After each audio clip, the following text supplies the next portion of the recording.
Hello, ഇന്നത്തെ കഥയിലേക്ക് എല്ലാവർക്കും സ്വാഗതം. അങ്ങനെ നേരെ പ്രകാശൻ കാർത്തികയും കൂട്ടിക്കൊണ്ട് അവളുടെ ഓഫീസിലേക്ക് വരികയാണ്.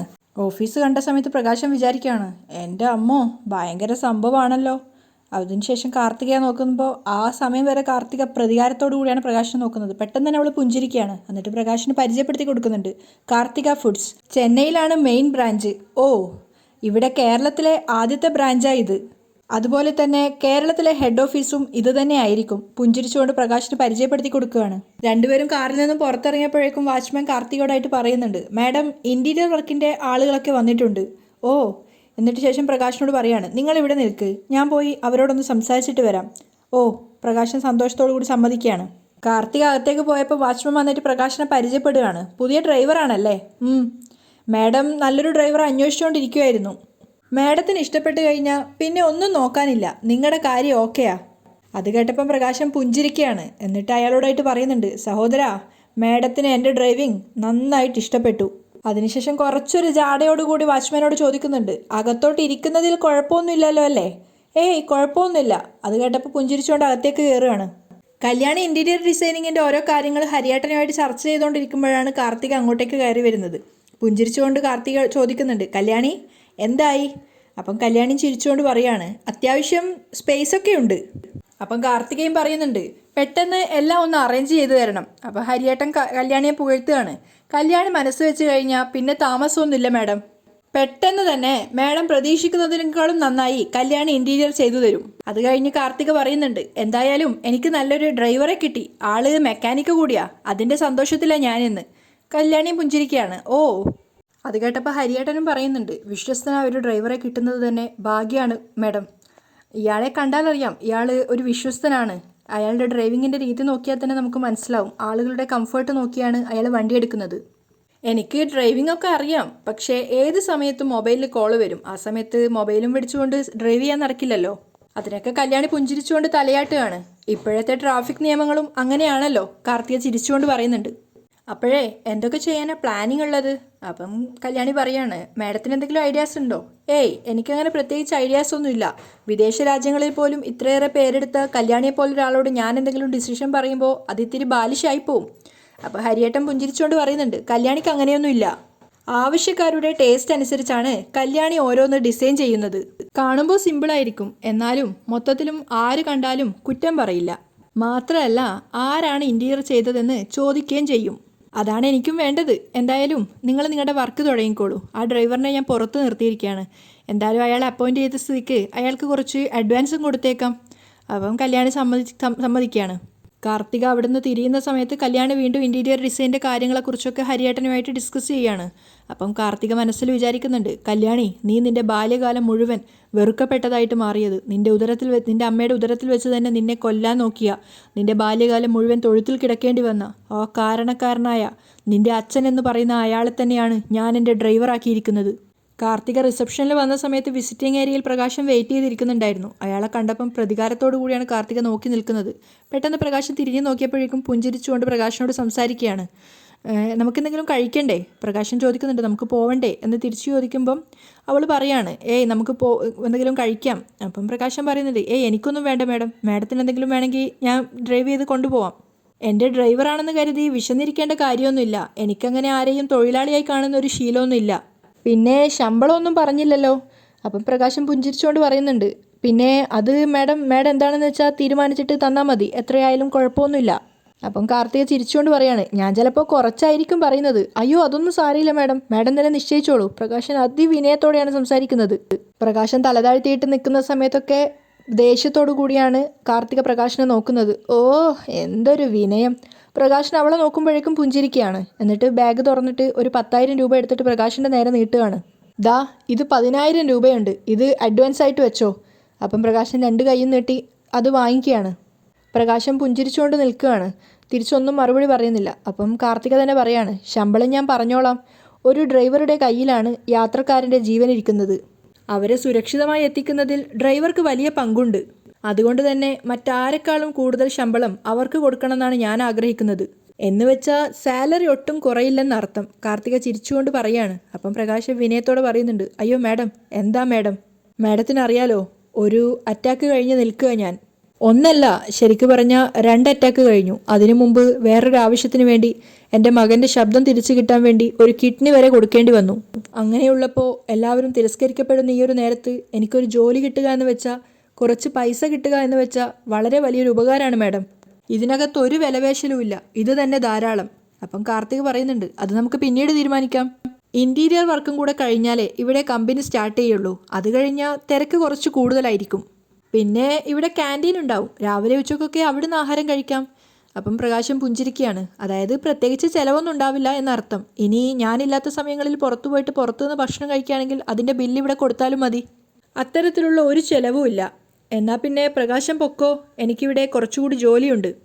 അപ്പം പ്രകാശം പുഞ്ചിരിച്ചുകൊണ്ട് ഞാൻ പോയിക്കോട്ടേന്ന് ചോദിക്കുകയാണ്. പെട്ടെന്ന് തന്നെ ഓർത്തുകൊണ്ട് ചോദിക്കുന്നുണ്ട്, അല്ല മാഡം, മാഡത്തിനിപ്പോൾ ഭക്ഷണം വല്ലോ വേണമെങ്കിൽ ഞാനിവിടെ എത്തിക്കാം. ഏയ് ഇപ്പോൾ വേണ്ട, എങ്കിൽ പിന്നെ ഞാൻ പൊക്കോട്ടെ എന്ന് പറഞ്ഞുകൊണ്ട് താക്കോല് കാർത്തിക ഏൽപ്പിച്ചിട്ട് അവിടെ നിന്ന് പോവുകയാണ്. അയാൾ പോകുന്നത് തന്നെ നോക്കി കാർത്തിക നിൽക്കുന്നുണ്ടായിരുന്നു. അത് കഴിഞ്ഞ് നേരെ കല്യാണിയുടെ അരികിലേക്കാണ് പോകുന്നത്. കല്യാണിയോട് ചോദിക്കുന്നുണ്ട്, എന്താ ഈ കാര്യങ്ങളൊക്കെ? ഏതാണ്ട് കുറേയൊക്കെ ഫിക്സ് ആയിട്ടുണ്ട്, ഞാൻ കാര്യങ്ങളൊക്കെ വിശദമായിട്ട് പറഞ്ഞു തരാം. അപ്പം പുഞ്ചിരിച്ചിട്ട് കാർത്തിക പറയാണ്, ഞാൻ ഡ്രൈവർക്ക് അഡ്വാൻസ് ഒക്കെ കൊടുത്തിട്ട് വരുവാ. നല്ലൊരു ഡ്രൈവർക്ക് എത്ര വരെ ക്യാഷ് സാലറി കൊടുക്കാം? അപ്പോൾ ഹരിയേട്ടനെ പറയുന്നത്, ഒരു 20,000 രൂപയൊക്കെ കൊടുക്കാം. എങ്കിൽ ഞാനൊരു 5 കൂടെ കൂട്ടി 25 കൊടുക്കാമെന്നാണ് വിചാരിക്കുന്നത്. പിന്നെ കല്യാണിയൊക്കെ അറിയാവുന്ന ഡ്രൈവറാണെന്ന് പറഞ്ഞു. അപ്പോൾ കല്യാണി, എന്നെ അറിയാവുന്ന ആളോ എന്നൊക്കെ ഇങ്ങനെ ചോദിക്കുമ്പം ഹരിയേട്ടൻ പറയുന്നുണ്ട്, നിങ്ങളുടെ ഇൻറ്റീരിയറിനെ കുറിച്ചൊക്കെ അയാൾക്കറിയാമെന്നാണ് പറഞ്ഞത്. കാർത്തിക പറയാണ്. അപ്പോൾ ഹരിയേട്ടനാണ് പറയുന്നത്, അത് പിന്നെ ഞങ്ങൾ ഈ നാട്ടിൽ അറിയാത്ത ആൾക്കാർ വളരെ ചുരുക്കമാണല്ലോ. അത്രയേറെ അറിയപ്പെടുന്ന ഒരു ഇൻറ്റീരിയർ ഡിസൈനിൻ്റെ ഒരു മേഖലയാണല്ലോ ഞങ്ങളുടെ ഓഫീസ് എന്നൊക്കെ പറയുന്ന സമയത്ത് കാർത്തികൻ പറയുന്നുണ്ട്, അതുപോലെ കാർത്തിക ഫുഡ്സും നന്നായിട്ട് അറിയപ്പെടുന്ന ഒരു ഓഫീസായി മാറണം. എന്തായാലും തമിഴ്നാട്ടിൽ വേരുറപ്പിച്ചിട്ട് ഇനി കേരളത്തിലും കൂടെ വേണം. അതിനുശേഷം കല്യാണിയോട് യാത്ര പറഞ്ഞ് അവളുടെ ക്യാബിനിലേക്ക് പോവുകയാണ്. കല്യാണിയാണെങ്കിൽ അവളുടെ ഇൻറ്റീരിയർ ഡിസൈൻ്റെ വർക്കും കാര്യങ്ങളൊക്കെ നോക്കുന്ന തിരക്കിലും. അപ്പോഴേക്കും കാർത്തികയുടെ അഡ്വക്കേറ്റ് അവിടെ വരുന്നുണ്ടായിരുന്നു. അപ്പം അയാൾ കയറി വന്നപ്പോൾ തന്നെ കാർത്തികയോട് പറയുന്നുണ്ട്, ഞാനിങ്ങോട്ട് കയറി വന്നപ്പോൾ കണ്ടു മാഡം ഇതുവരെ കാണാൻ ആഗ്രഹിച്ച അവതാരത്തെ. ഓ, എന്താ അമ്മയുടെ കാര്യമൊക്കെ ഓക്കെ അല്ലേ? കാർത്തിക തിരിച്ചു ചോദിക്കുകയാണ്. ഓ, എല്ലാം ഓക്കെയാണ്. അമ്മയെക്കൊണ്ട് ഈ കമ്പനിയുടെ ഉദ്ഘാടനം നടത്തണം. കാർത്തിക പുഞ്ചിരിച്ചുകൊണ്ട് പറയാണ്. ആ നേരത്ത് വക്കീലും ഉണ്ടാവണം, പിന്നെ എൻ്റെ അനിയത്തിമാരും, പിന്നെ കല്യാണിയുടെ ഹസ്ബൻഡ് കിരണും മാത്രം മതി. പിന്നെ എല്ലാവരെയും ബോധിപ്പിക്കാനായിട്ട് ഒരു ഉദ്ഘാടനം. അതിനുശേഷം പുഞ്ചിരിച്ച് സന്തോഷത്തോടു കൂടി അവൾ ചോദിക്കുകയാണ്, ഇൻറ്റീരിയർ വർക്കിന് വന്നവരെ ശ്രദ്ധിച്ചായിരുന്നോ? അപ്പം ഇല്ല എന്നുള്ളൊരു ഭാവത്തിലാണ് അയാൾ ഇരിക്കുന്നത്.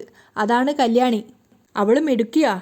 എന്നെ ഇവിടെ ഇപ്പോൾ കൊണ്ടുവിട്ടത് ഞങ്ങളുടെയൊക്കെ അച്ഛനെന്ന് പറയുന്ന ആ പെൺവിരോധിയാ. അപ്പം വക്കീൽ ചോദിക്കുന്നുണ്ട്, അവർ തമ്മിൽ കണ്ടോ? ഏയ് ഇല്ല, കാണാനും അനുഭവിക്കാനും ഒക്കെ അയാൾക്കിനി ഒരുപാടുണ്ടല്ലോ. മകൾ അച്ഛന് 10,000 രൂപ അഡ്വാൻസ് കൊടുത്തു, 25,000 ഫിക്സ് ചെയ്തിരിക്കുന്നത്. കൊലച്ചോറാണ് ഞാൻ കൊടുക്കുന്നതെന്ന് അയാൾക്കറിയില്ല. അപ്പം വക്കീൽ ചോദിക്കുന്നുണ്ട്, സംസാരിക്കാൻ കഴിയാത്ത പെൺകുട്ടിയല്ലേ ഇൻറ്റീരിയർ വർക്കൊക്കെ ചെയ്യുന്നത്? അപ്പം കാർത്തിക പറയുന്നുണ്ട്, അവളിപ്പോൾ നന്നായിട്ട് സംസാരിക്കും, എന്നെപ്പോലെ തന്നെ. അല്ലെങ്കിൽ എന്നേക്കാളും കൂടുതൽ അനുഭവിച്ചവളാണ് കല്യാണി. അങ്ങനെ ഒരു അനിയത്തിയെ കിട്ടിയത് മഹാഭാഗ്യമായിട്ട് കരുതുവാ ഞാൻ. വളരെയേറെ സന്തോഷത്തോടു കൂടിയാണ് കാർത്തിക സംസാരിക്കുന്നത്. പ്രകാശൻ നേരെ പോയത് സരുവിൻ്റെ വീട്ടിലേക്കാണ്. സരുവ് തന്നെയാണ് വന്ന് വാതിൽ തുറക്കുന്നതും. ആ, പ്രകാശനോ, വാ കയറ്. അപ്പോൾ പ്രകാശൻ അകത്തേക്ക് കയറുകയാണ്.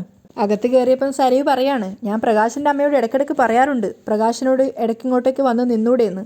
വേറൊന്നിനുമല്ല, ആ അയലത്തുള്ളവളുമാർ കാണട്ടെ പ്രകാശനും നിങ്ങളുടെ അമ്മയും ഇവിടെയാണെന്ന്. പക്ഷെ അതിന് മറുപടി പറയുന്നത് പ്രകാശൻ വേറൊരു തരത്തിലാണ്. ഞാനിങ്ങനെ തടി പോലെ നിൽക്കുമ്പോൾ എൻ്റെ അമ്മ വേറൊരു വീട്ടിൽ ജോലിക്ക് നിൽക്കുന്നത് എനിക്കത്ര സന്തോഷമുള്ള കാര്യമല്ല. അതുകൊണ്ട് അമ്മ ഇനി ഇവിടെ നിർത്തുന്നില്ല, ഞാൻ വിളിച്ചുകൊണ്ട് പോകാൻ വന്നതാ. അത് കേട്ടുകൊണ്ടാണ് ഭാനുമതി അങ്ങോട്ടേക്ക് വരുന്നത്. സരയും ഞെട്ടിത്തരിച്ച് നിൽക്കുകയാണ്. ഭാനുമതി ചോദിക്കുന്നുണ്ട്, നിനക്കെന്താ വട്ടായോ പ്രകാശ? അപ്പോൾ പ്രകാശൻ ചിരിച്ചുകൊണ്ട് ചോദിക്കുകയാണ്, അമ്മയുടെ ശമ്പളം എത്രയാണെന്നാണ് പറഞ്ഞത്? 7,500 രൂപ അല്ലേ? അമ്മ ഇവിടെ എത്ര ദിവസമാണ് നിന്നേ? അത് കേട്ടതും ഭാനുമതി പറയുന്നുണ്ട്, ഞാനിവിടെ വന്നിട്ട് 4 ദിവസമല്ലേ ആയുള്ളൂ.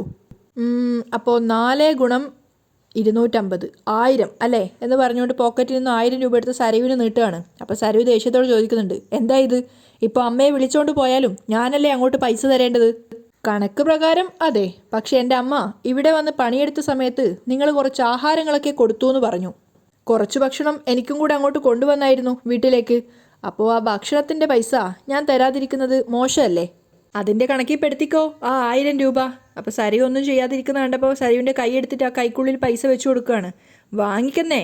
അത് കണ്ട് ഭാനുമതി ചോദിക്കുന്നുണ്ട്, മോളുടെ അച്ഛന് വട്ടാ, അത് നിനക്കും പകർന്നു പ്രകാശ? എൻ്റെ അമ്മേ, എനിക്ക് വട്ടൊന്നുമല്ല, എനിക്ക് നല്ലൊരു ജോലി കിട്ടി. ഭാനുമതി ഇങ്ങനെ കണ്ണ് വീഴ്ച നിൽക്കുകയാണ്. അപ്പോൾ എൻ്റെ അമ്മ അന്തസ്സായിട്ട് എൻ്റെ കൂടെ എൻ്റെ വീട്ടിലല്ലേ നിൽക്കേണ്ടത്? അതുകൊണ്ടാണ് ഞാൻ ഇങ്ങോട്ടേക്ക് വന്നത്, അമ്മയെ വിളിച്ചുകൊണ്ട് പോവാൻ. അതുകൂടെ കേട്ടപ്പോൾ സരയു പരിഹാസത്തോടെ പറയുന്നുണ്ട്, ഇപ്പോഴാ മനസ്സിലായത് നിങ്ങളുടെ കല്യാണിയുടെ അച്ഛൻ തന്നെ. ഐശ്വര്യം വന്നപ്പോൾ അഹങ്കാരം കാണിക്കുന്നത് കണ്ടോ? അത് കേട്ടപ്പോൾ പ്രകാശിൻ്റെ മുഖം മാറുകയാണ്. എന്ത് വേണമെങ്കിലും എന്നെ പറഞ്ഞോ, പക്ഷേ അവളുടെ അച്ഛനാണെന്ന് മാത്രം പറയരുത്. അപ്പോഴേക്കും ഭാനുമതി ചോദിക്കുന്നുണ്ട്, മക്കളെ നിനക്ക് എന്ത് ജോലിയാടാ കിട്ടിയിരിക്കുന്നത്? എൻ്റെ അമ്മേ, പ്രകാശൻ ജോലി തേടി ഇറങ്ങിയാ ജോലി കിട്ടാതിരിക്കുമോ? നല്ലൊരു ഡ്രൈവറിനോ നല്ലൊരു മെക്കാനിക്കിനോ ഇവിടെ പണിയേ ഉള്ളൂ അമ്മേ.